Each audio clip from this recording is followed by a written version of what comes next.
What's good, music producers? It's Curtis King of Curtis King TV, and I am making this video today in hopes of relieving you of a little bit of the stress, the I need some sleep stress that I have been enduring over the last month, trying to figure out the right interface for my PC desktop setup. I think you're gonna see this journey to be really interesting if you're looking at the Apollo or even the Apogee, which is the one that I actually settled on. So we're gonna talk about this, but first the intro.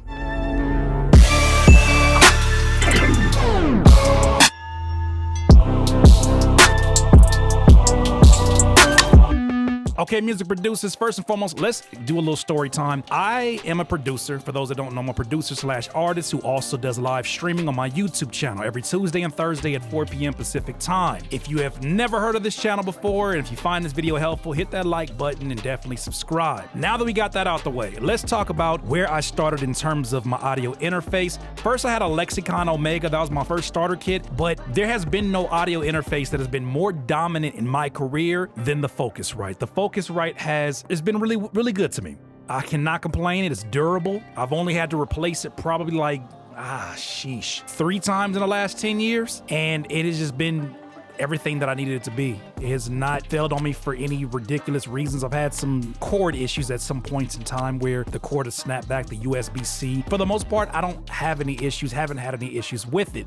But I was in the market for upgrading to something that made sense. And one name that I kept hearing about was the UAD Apollo brand, specifically the Apollo Twin. And after sleeping on it, after saying, I don't think I need it, especially when folks start telling me stuff like it's the industry standard, I tend to go the other direction because it's like, I'm not trying to hear that. You make whatever you make, and what comes out is based upon the creator of that. It's another video. But I felt like, I'm not trying to fall into the hype. Y'all can do all of that. But then as I started to do my research, I started to see the difference was evident just in seeing some of the video examples I saw on YouTube. So I was already thinking about possibly making that move. I just didn't know how compatible it would be with my desktop. Now I have a CLX and I'm a PC head to the fullest. I've been that way all my life. The closest you're gonna see me to any Mac or Apple devices is my iPhone. That's it. Outside of that, there's no changing over. That's gonna defeat the purpose of this whole video. I am not changing over. If you're like me and you're somebody that loves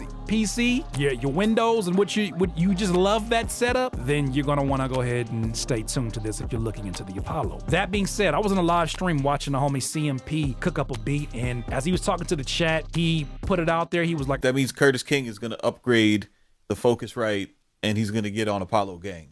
That's the next step. That's what I'm calling. In 2021, lots of prosperity. That's funny. But then also too, you know what? I think it is time to actually look into it, and I'm in a position to get it. And so shortly after that stream, I copped it. I did my research, but I copped it, and I was like, I'm excited about finally having that upgrade. I also got my Newman mic TLM 103 just to get the right setup all the way around. The homie Oh Gosh Leotis is a really dope producer, really dope on YouTube as well. Oh Gosh Beats, Oh Gosh Leotis. He suggested it. I started doing research, and I was like, yes, this is the setup I need, especially as I start to record more vocals by myself on these live streams. Keep going back to the live stream because that was really the deal breaker for me, but we'll get to that in a second. Now, I finally went and decided to get my Apollo Twin off of Sweetwater, right? There's nobody that even comes close when it comes to customer service. And in terms of them being able to handle your tech issues, Sweetwater is just right up there. And so I already had the confidence that if I made the investment and things didn't work out, I knew that they would work with me. And so I made the purchase, got it within a few days, and then it dawned on me, what version did I get? Because the Apollo Twin is for Mac and it's for PC, but there's also the Apollo Twin that has a Thunderbolt connection, and I saw that I accidentally got the Thunderbolt one. I don't have a Thunderbolt connection in my CLX desktop, and so I started to look into drives, possible drives to get for it. And as I started to look at the process, and I was like, do I really want to go through all this trouble for an interface that I'm not even sure I'm going to like or fix or keep? And so I didn't. I got it, and then I hit him up. I said, yo, Sweetwater, man, hey fam, my bad, I made a mistake. Can I get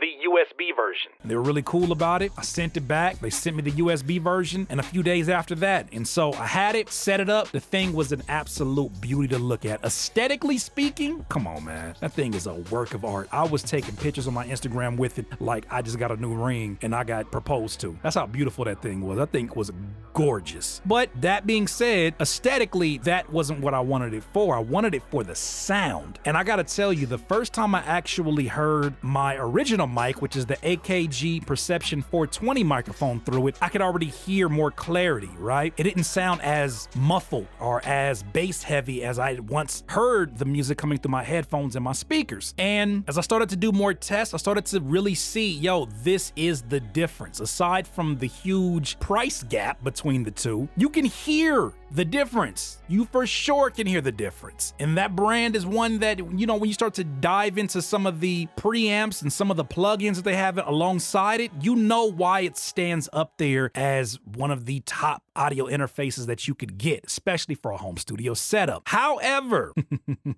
I had no idea that my journey had just began. Even though I got the USB version, I hooked it up, set everything up, everything was sounding good. And then I tried to play videos on YouTube while the audio interface was being recognized by FL Studio, and yeah, that wasn't gonna go down. The videos were just stopping. And so I did a little research and figured out, oh, you gotta disable that feature on Windows Sound where you have to make it unexclusive to apps, so apps can't take full control over it. All right, cool, easy fix, not an issue. Then I started to toy around with the audio interface in terms of OBS. If you don't know OBS, OBS is software that is used to help you basically have a control room and a very smooth transition into streaming, so you can control multiple angles like I do on my stream for location every Tuesday and Thursday at 4 p.m. Pacific time. It's a lot going on. It's almost like a TV station in this mug. As I started to set things up, I started to notice, hey, wait a minute, I'm not getting any kind of audio input coming from the Apollo. That's weird. I used to get an audio input with my Focusrite on OBS, no problem.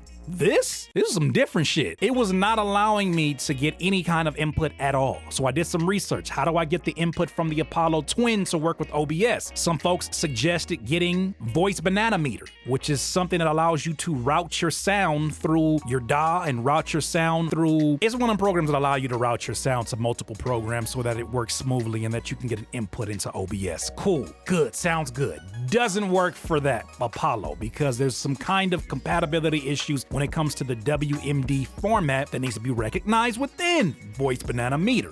Interesting. No worries. Started to look into more options. Oh, I see they have an ASIO plugin that you can add on top of OBS that allow you to get an input. Sweet, let's do that. Did it work? Nah, nah, that did not work, unfortunately. So what ended up happening, So I did some more research and I actually found a program that did allow me to successfully route my sound from my DAW into OBS smoothly, somewhat. It's a program called ASIO Link Pro. Cool, I'm pretty sure you probably heard about it if you have ever tried to do this routing procedure. It worked. Only issue was that I'd always have to have FL Studio open in order for OBS to recognize and hear my microphone as an input. It's basically being inputted into FL Studio and then rerouted into OBS, all as one channel of sound, one signal of sound. So if I make a beat or I'm talking in the microphone, you cannot separate it. I cannot mute my microphone or it was just one of them situations that I was like, all right, cool. This is the new normal. I must get used to it. No problem. Then my computer just started doing some weird ass shit. It just started really acting up. It was slowing down in certain places where it shouldn't have, and I was like, it shouldn't be doing that, because if you look at the specs of my computer, it's pretty damn fast. It's already damn fast, right? At that time, I had 64 gigabytes of RAM, so it wasn't like it was dragging because of that. I was trying to figure out what was going on, and I could not figure it out, so I kept looking online. I saw that they suggested for PC users using the Apollo Twin that you should disable your CPU throttling. I didn't even know what the hell that meant, but I did my research and I learned how to do that all through BIOS. Felt like a hacker for a second, but I did it, figured it out, and it made things work a little bit better. But then the more that I streamed and the more that I started to see that there was latency issues where the microphone input was actually faster than what my video output was doing with my cam links, I started seeing issues between my cam links and OBS that never existed before the Apollo Twin. And I was just at the point where I was like, dog, I paid all this money for this Apollo Twin and I'm making this transition and I'm doing all these different loops just to make this thing work. It's amazing. It's really worth it.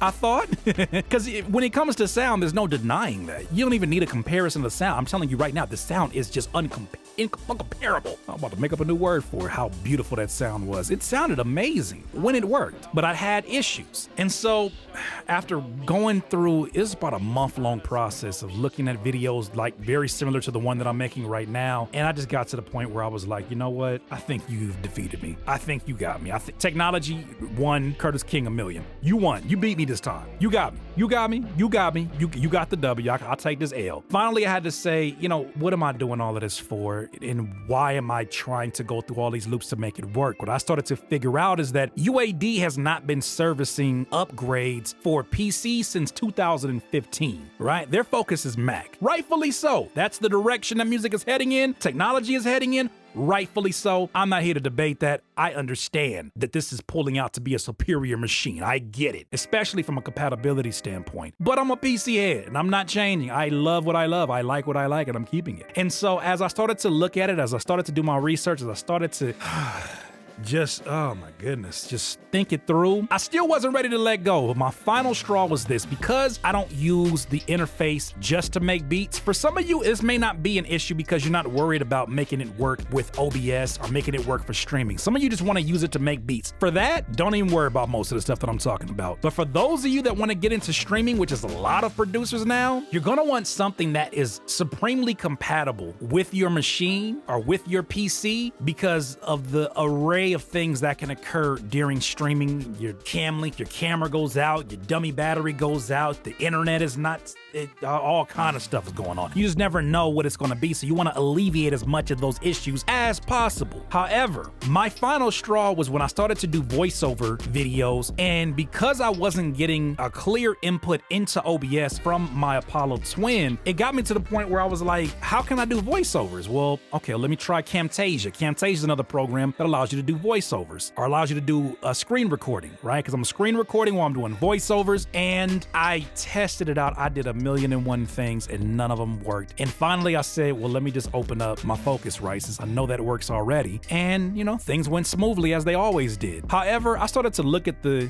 Focusrite on the same desk as this beautiful ass Apollo Twin, and I was like, damn, baby girl, I'm gonna have to let you go. Cause it's just, all the stress is not justified. Especially the price.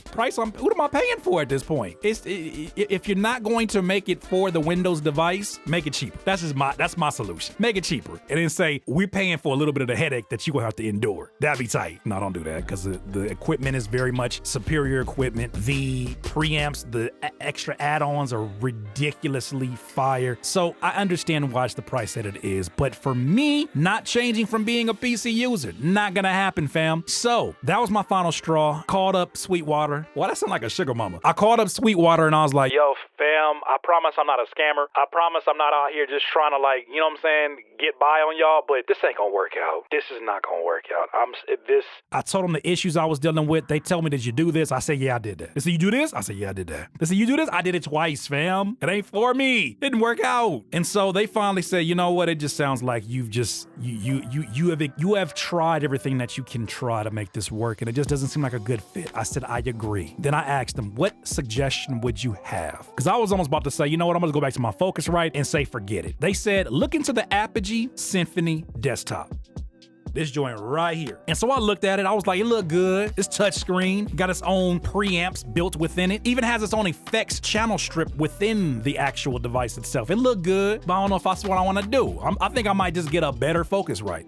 That's what I thought. Then I went back to my Focusrite and I realized that for years, I have had the most trash ears possible. My ears have literally been trash because when I went back to it after hearing the clarity of the Apollo, I realized, oh my gosh, this sounds muffled. It sounds compressed. I'm not hearing the highs like I heard them. The mids are not coming through. This microphone, this Neumann still sounds pretty decent, but nowhere near the quality that I was getting with the Apollo. So you know what? It stood out. Maybe I need to do more than just look into this Apogee. Maybe I actually need to go ahead and pull the trigger. After doing some research, I decided to finally pull the trigger. And I'm telling you, I do not regret it. This machine, this audio interface, everything from the touchscreen to the aesthetics of it to the sound of it, fam, the sound of it sound better than my regular voice in person. It sounds pristine, all the way down to the most important thing, its compatibility and the way it functions with Windows. This thing felt like it was made for Windows. I can get a straight input into my OBS, no problem. I can also use it during streaming and during voiceovers, no problem. Camtasia recognizes it, no problem. This is for sure one of the best purchases I've made. And I have to partly thank the experience that I had with Apollo, not because it was bad, but because it sounded so good. It exposed to my ears what I was missing out on frequency-wise with the Focusrite. So for those of you that are out there looking to make that upgrade, I just wanted to make sure you had a real perspective on it of somebody who is not one to just give up easily. When it comes to technological types of things, I like to make sure that every rock has been turned and that I look into every corner and every possibility, and I did that. And it broke my heart to let that thing go because I was like, man, I don't know if I'm going to get something that sounds this good, but it just wasn't working with the PC. However, this Symphony desktop, which is, I think it's even a little bit more pricier than the Apollo, well worth it, well worth it. The touchscreen feature, the ability to upgrade firmware straight through a USB drive. They have a USB input in the back of it. The fact that it has two headphone outputs, that's it. The sound quality is right up there. It's pristine. I'm enjoying it. And I just wanted to make sure somebody told you about this before you had to go through the same headache that I did, because, oh my goodness, I don't wish that on my worst enemy. Well, maybe my worst enemy. Maybe I do. I'm just playing. But anyways, thank you for watching today's video. If you found it to be helpful and you found this rant to be something that saved you a few ducats or maybe even saved you a little bit of stress, definitely hit that like button, subscribe. Tell me what your experience has been as a PC head. If you use PC, well, that sounds like a drug. If you use a computer as a PC, use Windows, have you dealt with any of these kind of issues with your audio interface? Let me know in the comments. I want to know. And did you find a way to make it work? For those of you that kept your Apollo, did you find a way to make it work? And did you hear what I heard the time you tried to go back to your Focusrite? And shout out to Focusrite because it's still a durable and amazing audio interface for the money that you're paying for, the bang for your dollar. But in the long run, you're gonna want to upgrade at some point in time. And I'm telling you, I am not regretting this purchase. This thing is a beast, baby. So it's so tight, I kept the box. In this life, you will not be full of life until you decide to live life to its fullest. Once again, it's Curtis King of Curtis King TV. Have a good one. Look up, Nazi. Say cheese.